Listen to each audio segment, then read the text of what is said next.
Ready for the big dig.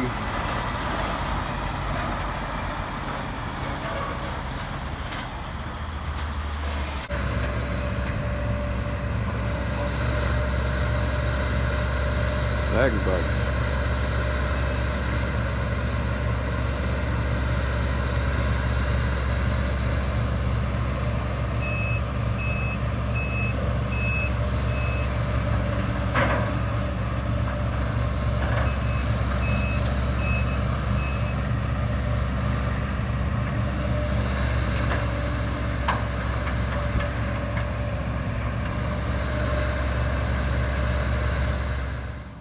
My husband was like a kid at Christmas last night and waiting on this backhoe to come.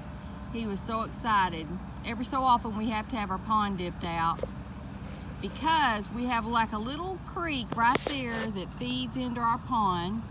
It's like a little babbling brook, but when it rains it becomes deep and wide and fast. It's like a roaring rapids because we've had a lot of development up above us upstream, and lots of parking lots put in and those type of things. And there was a big, where Walmart sits, it used to be a big sandy hayfield that collected all that water. Well, now it's just a big runoff. So this brook, this little babbling brook, has turned into a torrential big gully washer when it rains. And with all that new construction upstream, we've had a lot of silt come in.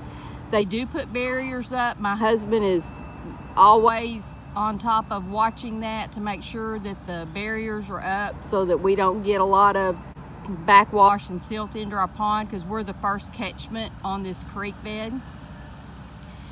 But it does inevitably happen at times. So we're having it dipped out.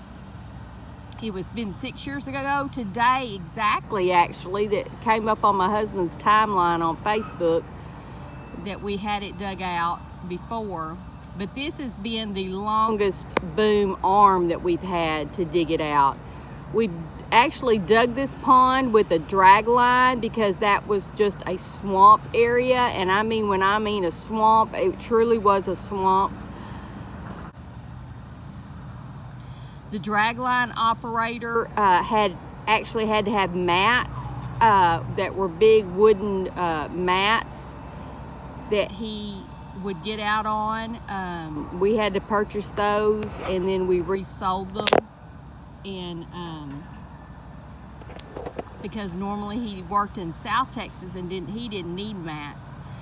But anyways, when it was we had bought the house, and then later on we had the pond dug. Last year, a year before, we had a spillway put in with concrete. We just always had like a dam back there, but it was getting washed out so much because of the force of the water that was coming in. My husband's he's been 2 days pumping out our pond, but our pond is spring fed, so he only decreased it probably by about a foot and a half, the level that it normally is.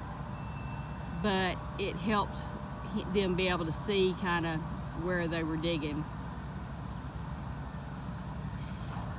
When the dragline operator was digging this pond, at one point he got a big old scoop and a huge geyser of water shot out from the side, and he had to put the dirt back real quick because he's fixing to lose it all, and he was fixing to be sunk down in the pond.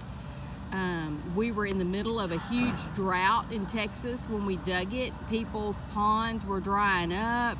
They had huge fish kills, and it was a perfect opportunity to dig a pond. Well, because ours is so spring fed, by the time he finished with this pond, it was already half full, which was at the level of most people's ponds that were drying up. And then we did get a rain, and when we got a rain that weekend, it completely filled up, and it has never dropped since unless we pump it. It has always remained the same water level. We have lots of springs back there on our property. The lake, our pond, feeds into another, it goes over our spillway and it feeds into another big pond, big lake.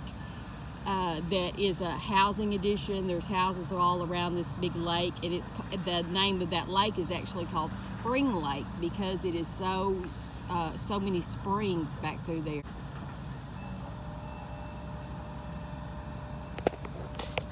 But just a little bit of excitement here on the homestead. Look at that big pretty oak tree. We've got one little limb right there that's dead, but after Snowmageddon we were happy that that's all we lost out of that big tree because it's beautiful. It's like the crown jewel of our trees on our property is that big oak right there. It's beautiful. But anyways, my grandson, he's over here because he loves equipment. He's just eat up with equipment. He can tell you what everything is: backhoe, combine, tractor, he can tell you. And he's only 2 years old.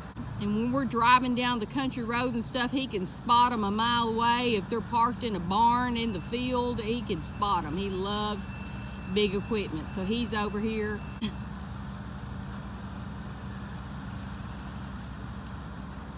My husband's already taken him down there and they've watched it up close. So he was so excited.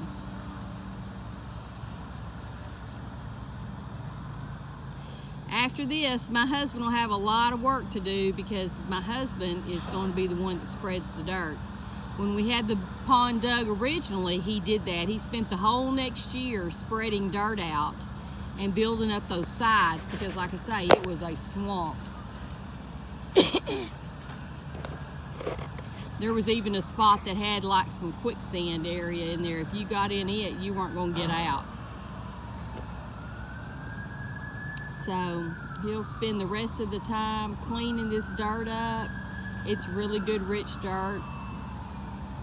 We have a low area back there behind our pond where there's another little creek back there. And so he's going to kind of fill that in a little bit. It's good to have this dirt like this because it can fill in places if you've got holes or things that happen. So he'll have his work cut out for him on the tractor here for a while. But this is the life of a homesteader. Sometimes you have to do these big projects to get for maintenance. You can't just, it's not like a crock pot. You set it and forget it. There's always something that comes up that you have to maintain or do to keep things looking nice.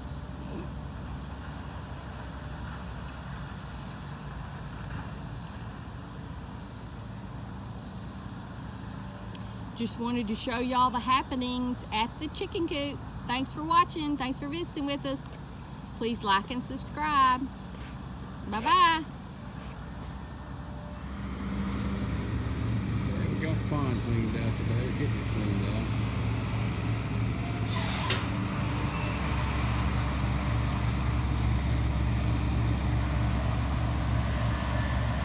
Got to break a few eggs to make a cake. We broke a bunch of eggs today. Takes 2 months to spread all that coat.